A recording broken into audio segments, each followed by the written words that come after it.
So I know, and I have so many esthetician friends, and they go out their own or they start working for a place, and they're kind of wondering like, why am I so slow? And sometimes it's just as easy as, or sometimes it's just they're so good at their skill, but they forget the most important thing is that human connection with a client and building those relationships. Because I mean, if you know me by now, you know that that to me is like the key to being successful in this industry. So welcome to Spilling the EsTea podcast. And that's what we're going to talk about today. And we are here with Rochelle. She is a worker bee at our, at one of our, well, I guess you're in two of our locations in Vegas. And you are the master of building friendships. And I love watching, the messages that your clients send and all your reviews, like you can really read them and know that, okay, she is really creating something really special with her clients.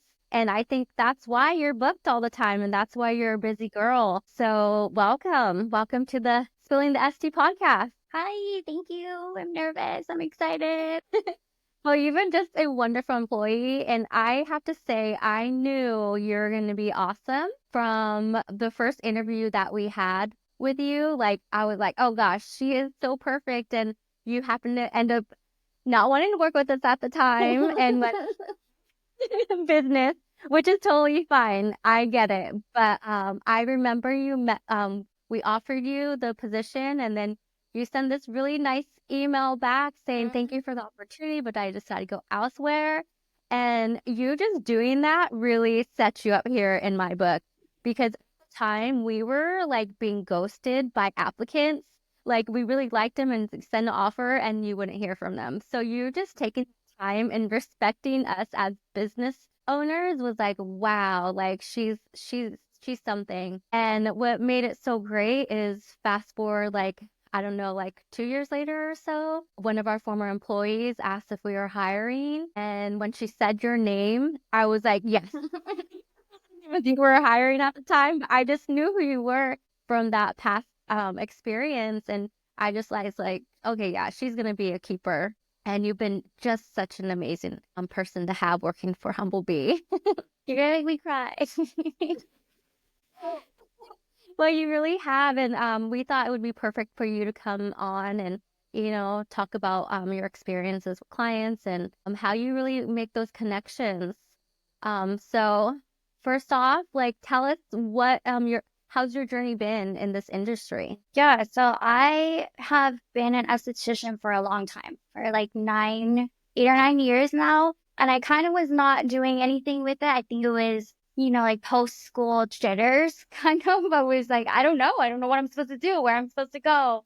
So I just did retail and skincare and makeup. And then eventually I got to a place where I'm like, okay, I went to school. I did this. Why am I not utilizing this? So I decided to go down the route that I think everyone chooses to go down, which is lashing. And I hated it. It was miserable for me personally. Just my body couldn't handle it. And also I think a big part of it is because I truly, truly pride myself and I take very seriously, like it's very precious to me having that personal connection with your clients. And in lashing, they're sleeping. So I didn't have that. I didn't have that bonding experience. So that is kind of what steered me away from it. So after that, I decided like, okay, maybe I'll get into waxing, but I'm not super fond of waxing itself. So I discovered sugaring and I was like, what the heck? I'll just try it. Let's try. And so I took a course from one of Humblebee's former employees and I loved sugaring itself. And once I started actually like connecting with my clients and having clientele, that's when I fell in love. It was the personal relationships, the personal experience that I got to have with my clients that made me fall in love with what I do. And so I did start somewhere else, not happy, and now I'm here and I'm so happy and I love my Humblebee family and I love my Humblebee clients. Yeah, it's so you can really, like I said, you can really see you have that great connection just by like the reviews that people give you. Like sometimes I'll read some of them and I'm like, wow, like she really like knows how to make someone feel good and special. they want to know about you too. They like hearing your stories, and that's a great thing to do because sometimes people like they're either overly just talk about themselves in the room and forget that that client needs to vent as well. And being able to navigate both equally really sets someone apart because I've known so many I had clients who they started coming to me because they're like, yeah, my last esthetician, it was a little bit more about her. Like, and they'll express that. And it's one of those things, okay, yeah, that's why that esthetician may be a little slower because she's missing these simple things and simple cues that clients are trying to give them. Yeah, and my thought process too is as soon as they walk in the door, you are my friend. I invited you into my space. You're here. We're friends. We're gonna have this relationship where you don't feel like a service number. You don't feel because I know what it's like being in that position. I know what it's like being in an uncomfortable, awkward, slightly, especially if you've never done it before. It's a little nerve-wracking. And there's pressure. There's pressure to be a good client or to be a good patron. And I hate that for my clients. I want them to come in and feel like, no, this is us. We're together. We're here. We're doing this together. You're not just a customer. You're not just a number. We're in this together. This is an experience that we're doing together. We're hanging out. So that's my biggest thing with personal relationships with my clients. Yeah. Okay. So now give us the tea on like what made you decide like that is what is important to you is building those connections with your clients. Like what did you just automatically have it in you? Like this is how I want to treat every person that walks in the door? For me, it comes from personal experiences. I like I said, I know what it feels like to go somewhere and feel uncomfortable. And I'm such an awkward person. Like if I go anywhere, if I have to make a phone call to someone, it's like, oh no, I don't want to do this. Can someone do this for me? So in that sense, that's why it's so important to me because I don't, this is already kind of a difficult thing to do. Like I said, especially if it's your first time. So taking away that feeling was my main motivator in deciding like, okay, I'm going to focus a lot of attention and make a very conscious effort to make my clients feel comfortable because then it's like you were saying, this is their time. And I know as a mother of three, like when I go and get my services done, this is my time. This is where I fill my cup.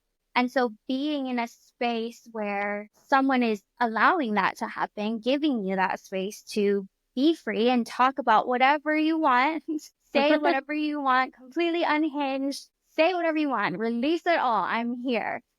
That was very, very important to me. I wanted to give my clients that experience. And it's kind of something I always tell them. I joke about it all the time. I'm like, we don't just sugar in here, we have therapy sessions.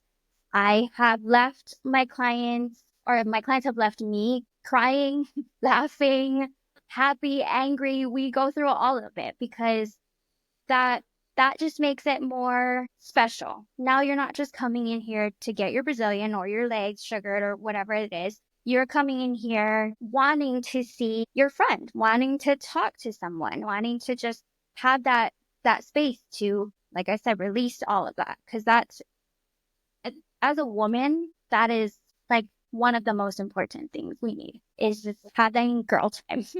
Yes, it's so true. And to be honest, they see you probably more than they see their actual friends. Mhm. You're a one-to-one person for them. Yeah. So it's and you can see it in your books and if someone wants they want to see you. Like they'll travel to see you Mhm. because they love conversation and the service that you are giving them. Not just the actual service, but the conversation. So, like even if you were to have to move clients, they won't go to anyone else. They're gonna make sure they see you within that time. And you can just tell that's why you're a busy girl. Even through those slow times, the slow seasons, you're still really busy Yeah. because you doing what you're supposed to be doing in that room. Yeah. So yeah. So tell us now what's your favorite client story? Do you have one? I have a lot. So my clients become my friend. Some of them have become my best friends. Um, one of them, actually works for Humblebee now, and I got to help in training her. That was really special for me. Um, and then I have clients that have been with me, have followed me from any sugaring business that I've been to and have followed me here. And we are so invested in each other's lives. I have seen, like, one of my clients, she's one of my best friends. I have seen her go through her journey of trying to get pregnant when she finally did get pregnant. And the month after she had the baby, she brought her daughter in to see me. Things like that just like make my heart explode because I'm here. I'm part of it. Like I said, we're so invested in each other's lives. And even, and vice versa. Like my clients have seen me through a lot. And it, it really is, I say a lot, but I try to fill their cups. That's my goal. My main goal is to give them a great service and to fill their cups so they walk out of here feeling that way. But they actually come in and they fill my cup all the time, all of my clients. And I get emotional. Yeah, they really do. We are connected. We're joined. It's so much more than just let's sugar you. It's just it becomes a bond. It really does, and that's why my clients don't want to see anyone else. Why I I look at my schedule and I know who is who and what's been happening because it's an investment. It's a personal, physical, energetic investment in each other. Oh, for sure. I 100% agree. And those moments too, when people are pregnant and they come in with their babies, it really is like an emotional thing. Like we Yeah. did this together. It Yeah. almost felt like connected that way. So funny. Mhm. Even when I have one client, she would always say, "Oh, this is your auntie." They would call Yeah. me auntie. It's just so cute. I'm like, yeah, I'm the auntie. I set up like I'll set up little candies for if their baby's gonna be with them, if their kid's gonna be with them. I'll set up like just to keep them distracted, or sometimes I'll blow up a glove for them to play with. But it's like it, like you said, I've been in your life. I saw you in Yeah. your mom's belly. I I remember one time I actually was holding the baby while I was doing some of the service because the baby was crying and you could tell the mom was getting a little bit like I'm like, no, don't worry, we're family here. And you just gotta do what you gotta Daycare, at do. daycare, to that therapy, sugaring daycare. It's so true. Yeah, and I've Yeah, seen that is clients so like cool. get engaged, and that's like super emotional because you're watching it in real time happen. Like, oh my gosh, last time I saw you, you were not engaged, and then now you are, and then you see them get married, and it's a lot of fun. It's very exciting. It really is. Yeah, those ones are pretty cool too. Because you get all the info prior and you're like, oh my gosh. Or the ones who just gave up. Like, I'm not going to find anyone. And then all of a sudden they meet someone like that month. And I'm like, okay, see? Yeah, the dating stories are always fun. Yeah. Yeah. Some can be like, oh my gosh. Like, Yeah, I'm so sorry, friend. yeah, but it's great. We're there. We're there for it all. Yeah. Awesome. So our last question is, what advice would you give someone coming out of school? My advice for someone coming out of school is to find your thing. Find your thing. Find what makes you feel fulfilled. Because you could take your esthetician license in so many directions. And it, a lot of it is really lucrative, but if you're chasing money and not chasing fulfillment, you're going to end up somewhere unhappy. And then you're going to end up not liking what you do. You're going to feel like you wasted your time and your money. And that might not be the case. So try it all, find what you love and build from there. It's just building everything, building on your skill, building on your personal relationships, your knowledge, all of that comes with time. So be patient and give yourself grace, but find what fulfills you. Yes, I love that. It's so true. You do have to find that thing that is going to want to you want to wake up every day to do. Yeah. And feel like being estheticians, you can have that once you like Yeah. your lane. I Yeah. mean, like you said, you did lashes and it Yeah. wasn't for you, you know? Mhm. Yeah, and I found in my niche, I found what made it so much better, like, being able to talk to my clients. Like I said, lashing, I couldn't do that. Facials, I couldn't really do that. So that's part of it, finding and building.